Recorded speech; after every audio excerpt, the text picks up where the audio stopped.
How to send videos on Signal. Hi everyone, welcome back to another video from Wake&Tech. If you're using Signal and want to send videos to your contact, firstly open the Signal application on your device, and once you do, open the conversation with the person or group you want to send the video to. After you do that, go to the bottom of the screen and tap the plus icon. Now it'll take you to your device's camera roll. Choose the gallery to select an existing video. Select the video you want to send, and once you do, tap on this arrow at the bottom right.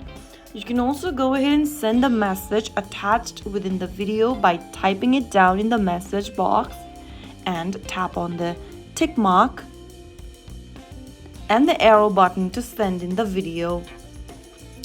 Right after you do that, you will be able to send the video in the group or the contact. So that is how it's done. If you found the video helpful, don't forget to like, share and subscribe to our channel.